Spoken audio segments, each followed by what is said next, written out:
letting go of the old story, letting go of the old state. How can you let go, and should you actually focus on letting go? This is a big topic in the manifesting community, and a lot of people try to let go of their desire, right? So they have this desire arising within themselves, and then at some point they do techniques, they do this, and that to go into the wish fulfilled, and then still the desire persists, and then they say, now I need to let go. I need to forget about my desire. That's the only way for me to manifest it. But there is a problem in that, and you will learn during this video that you can actually not really let go of something that you do desire. You will only let go of it once you are in the wish fulfilled. Then you have automatically let go of the previous state. So let's just dive right into this video. And I want to start this with a quote from Neville Goddard, where he's basically saying, letting go is true detachment. So the key of letting go for me already lays in this first sentence, right? The letting go is detachment. You detach from an old state, but your focus is not on detaching from that old state. No, your focus is on occupying the new state, being who you want to be, having now achieved what you want to have achieved, and then therefore you will more and more detach from that old state. That is already the key of letting go. There is no worry, no fear or obsession. Right? When you detach from an old state and you enter the new state, all the previous doubts, worries, fears, obsessions, the need, the lack is now gone because you fully dwell in the new state. You trust it is yours because you know that it is. The evidence is already within you. So let's just talk more about letting go. What does it actually mean? So first of all, my statement again is that you cannot consciously let go of your goal or desire. You cannot consciously let go of it, right? How does a person that has health symptoms, how can a person that is ill and they have the desire for being absolutely healthy and vital, how can they just let go of that, but then still continue to react on the symptoms, on the health problems? A person that wants more money, the person that wants business success, how can they just let go of that desire? Maybe they're able to do that for some hours, maybe they're able to do that for a day, but after 2 days, the desire for the business success, the money, the health, the relationship comes back up again. So why should you focus on letting go of the desire? Instead, if you learn what I'm going to teach again in this video, to occupy the end state, nurture the end state, go into the wish fulfilled, go to the end, apply Neville's teachings the right way, then automatically your desire will decrease because more and more will you already live in the wish fulfilled. And you can compare this as if you would have like physical hunger. So let's just say you're hungry and you deny your hunger. So you say, oh no, you push it away, right? You say, oh no, I'm not hungry. Maybe you can do that for some hours. Maybe you can even do that for a day. But what happens the next day? You are extremely hungry. You're even more hungry than the day before and the desire is back there. And the desire will only be fulfilled. You will only have let go of the hunger once you eat food. And now just switch the physical food you eat with the mental food of dwelling in the wish fulfilled state that you give to yourself first internally, and therefore you will let go of desiring it, right? So letting go is not a decision you take. You can't just say, now I let go. That's it. Now I no longer desire it. That does only work in really rare cases. Maybe if you have, if it's a very, not extremely burning desire and you just say, okay, I can let go of it. I already know it will happen. But for some desires, this is not enough. It's not enough to just say, okay, now I let go. It won't work. The desire will come back again. So letting go is a result of successfully, subjectively appropriating your desired state. What does that mean? Right? Subjectively appropriating it, it means that you live in it internally. It means that you dwell in it internally. It is unseen for the world out there yet. People still see you as the old you externally. People, you still have the old circumstances, but subjectively, internally, you still live from the end state. And when you're convinced that your goal, that your wish is already fulfilled, right, because you know that it is done it all takes place within you, right? You automatically let go of the former state. So letting go means you stop looking for a solution to the problem, you stop looking for signs, you stop thinking about how and when it's going to happen. Because you cannot look for signs like when is there any proof that I'm doing it the right way? You cannot think about how and when will it happen. You cannot try to solve something if internally you fully live in the solution, you fully live in the end state, you live in the reality internally where there is no longer even the problem. Right? I do have a video on my channel which is called Focus on Shifting States instead of Solving Problems. I will link this one above right now so that you can check it out. And here is the summary. if you stand on top of the mountain, you don't think about how to go to the top. All right, what does that mean? If you are now on top of the mountain, right? So your goal is to be on top of the mountain. If you are on top of the mountain, you cannot think, okay, how will I get there? When will I get there? And which way will I take? No, you are there right now. Internally, it is done for you. And the same with letting go, right? Once you have shifted into the new state, you've automatically letting go of all the worries on how the bridge will unfold and all of those things. And that is why I love this illustration so much. I know I shared this already in many other videos, but here you can see again what I mean, right? So you have, in this state, right, you have the desire for the new state. And if you now say, okay, I let go of that state, what do you hold on to? Like, imagine you are in the jungle and there are two ropes. So you hang on one rope and you say, okay, I let go of this rope right now. Well, you fall.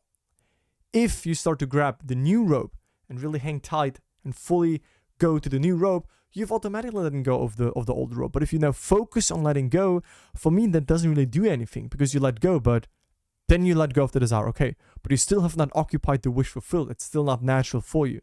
So therefore, don't focus on letting go. Focus on going to the end state, and therefore you will automatically let go of the previous state, right? So you don't focus on how can I leave this place, or letting go of wanting to be over here.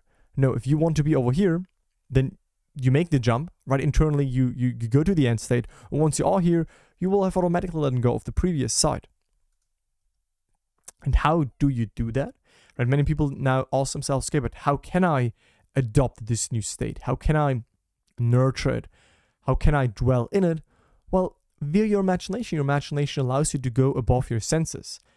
The fact alone that you have imagination is proof in and of itself that there is more than what your senses can perceive. And so via your imagination, you can dwell on something, on a snippet of creation, on a portion of creation that is right now unseen, that is right now not manifested yet. But by you dwelling in it, by you becoming aware of it, it's like you activate that slice of creation, and then that is what is going to be mirrored back to you in what we call the future. But right now, you internally are already in it when you dwell on it. So letting go does not mean that you have to stop thinking about your goals or desires, right? That does not mean that you can never even have a thought about your desire. That's not a problem, right? You can be excited about the manifestation. You can even look forward to it, and that is a good sign, by the way, if you look forward to your manifestation, like in that, Neville called that confident expectation of a manifestation, because you can only be excited about something that you're sure is going to happen. But you can only be excited and know and look forward to something because you know it will happen. There is not a doubt left. So again, thinking about your desire here and there, if it comes up, that's not the problem, right? Simply be aware and be honest with yourself. Is it a thinking about it with a confident expectation where you know it's going to happen? Or is it more like it would be nice if I could finally have it, and you're more nurturing actually the hunger again. You're more nurturing, desiring it again. Then you should go into the wish fulfilled. Because desiring means thinking of, the wish fulfilled means thinking from. So letting go is basically living in the end, right? There is no need, no desire, no lack. It's simply done for you. And this is like what Neville said. If you think of your desire during the day, give thanks that it is already an accomplished fact, because it is. And that should be your supporting safety net thought that you carry with you, is that if the desire comes up, if you fall out of an end state, that's all okay. But bring back this statement, this mantra basically, and know that no matter what you desire right now, no matter what you desire in a week, in a month, in a year, everything already is an accomplished fact. Creation is finished. You don't create something, you simply align with something internally that already is. You imagine something that already is in existence, and therefore it will be shown to you, therefore it will be mirrored back to you. And this is what Neville said. You become, for a moment, after successful meditation. In that case, Neville does not mean meditation to be aware. In that case, Neville means after successful shifting to the end state, right? After you do that, you become incapable of continuing the act, as though it were a physical creative act. You're just impotent after you've prayed successfully as you are after the physical creative act. When satisfaction is yours, you no longer hunger for it, right? So after the physical act that you also have with a, with a partner in the bedroom, right? The indoor Olympics, after that, the satisfaction is upon you, right? It's done. You maybe immediately afterwards, you don't want to continue because it's done. That was it, right? Same after you experience the end intensely in your imagination, if that is what you resonate with. Again, it's not that you need to imagine a scene, to hear a scene, to feel a scene, whatever. You can also decide, you can use any other technique, but still after internally you dwelt in that wish-fulfilled feeling, by asking yourself, what would it feel like? Suppose I am it already. Then that's it for you, right? You have let go of wanting it, of desiring it, because you are now in the deep conviction that it is done. And if the hunger persists, meaning should the desire come back, then that's no problem. You did not explode the idea within you.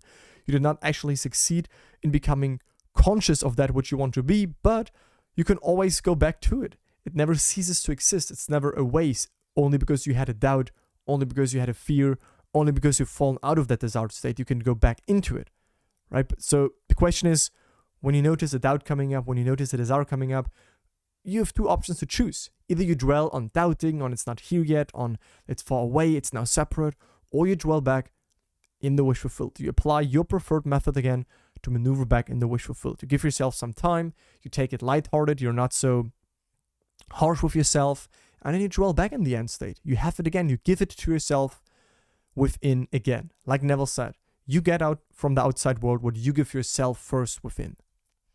So when you pray, aka when you assume a new state, believe that you have received it and you shall receive. In like manner, when a man prays successfully, he believes that he is already that which he desired to be. Therefore, he cannot continue desiring that which he's already conscious of being. That's what I meant, right? If you focus on actually appropriating what you want, you can therefore no longer be in the desiring state. So you have automatically letting go of the previous state. At the moment of satisfaction, physical and psychological, something goes out which in time bears witness to man's creative power. You can't persist in wanting what you successfully imagined and believed. If you truly believe you have it, you would stop wanting it permanently, because faith permanently quenches the thirst. Nourish the feeling of the fulfillment of your desire and starve your doubt towards it. Right? So once you nourish the feeling of the wish fulfilled, the feeling of fulfillment, you more and more so let go of the doubt on when and how it will happen. Right? Because manifestation is not rational. Manifestation is not logical. You need to leave the logical and the rational mind behind when you consciously manifest, because again, a lot of stuff here happens outside of the senses. A lot of stuff here happens outside of what logic can understand. So this is one of my favorite questions to ask myself, is how would you feel if your dream was suddenly granted? Right? How would you feel if your dream would be guaranteed, or if your dream you would know it would come, if you would already have it? Right? How would you feel then? Feel that relief, feel the closure, feel the peace, the calm silence of your mind. And then you treasure that feeling. You embody it. You soak it in. You bathe yourself in that wish-fulfilled feeling. If I ask myself, what would it be like to double my income? What would it be like to, at the end of the year, have had the most successful year in business ever? What would it feel like if right now I have this relationship present in my life? And to keep going and to keep going and to capture that mood and to make it alive more and more and more until it becomes natural and habitual. So treasure that feeling. You deserve everything it implies, because you are the real treasure, because everything is within you. You are whole, you are abundant, you're complete, you're infinite. That is the beingness behind the ego that we sometimes lose ourselves in, right? Behind that ego, that cluster of thoughts, assumptions, identifications, perceptions, behind that is our bigger self, right? The I am, that includes all states. And we decide if we say, I am this, I am that. We decide in which direction we go. We are the author of our lives. So that is basically what I wanted to share. And also, what Neville said is to disengage yourself from the vast belief that you formerly entertained and hold in your imagination to the concept that you are now the person you want to be. For you will resurrect and make alive the state that began only as a concept. So the state that only began as like a dream, a desire, it would be nice to have that.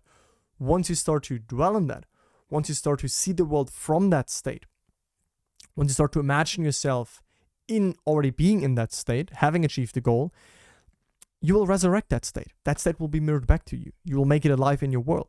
If you remain faithful to that state, you will be led right into the fulfillment of that state. And I'm not speaking about some little magical thing where you can wave a wand and your desire will suddenly appear. This law is based upon a principle. If you want something, you can have it, but you must be willing to give up what you are now in order to be what you want to be. Right? And that brings us back to the letting go topic. Right? Letting go is true detachment. There is no worry, no fear, or obsession. You trust it is yours because you know that it is. The evidence is already within you and your life. So again, letting go is detaching from an old state.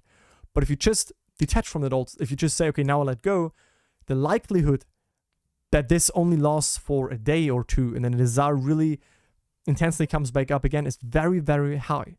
That is why I say, don't focus on letting go, don't focus on the old state so much. Focus on really nurturing and being in a new state, and therefore you will automatically let go of what you previously desired, of your previous doubts, fears, worries, confusions, wanderings, because you're now conscious of the end. And that's the only thing where you dwell in. And then that is what is going to be mirrored back to you. And that is, for me, letting go. Going to the end, and therefore automatically letting go of a previous state and dying to that old man, dying to that old story, dying to that previous identity. It's a shift, right? It's an inner shift, it's an inner change, it's an inner assumption of the new you, of the new reality, so that this can manifest in your life. So that's it for the video. That's it for the topic of letting go. Let me know in the comments if you liked that, if that was helpful, if you kind of already have experienced that once you shifted into a new state, that you've let go of a previous state. If you have questions, insights, impulses, put all of that in the comments. And if you want to learn more, check out my free resources. One is my free masterclass. The second link in the video description and pinned comments is my program. If you would like to work with me and incorporate all of those principles in your life and make that a lifestyle and have my accountability during your journey. So that's it from my side. Speak to you in the next one. Bye, guys.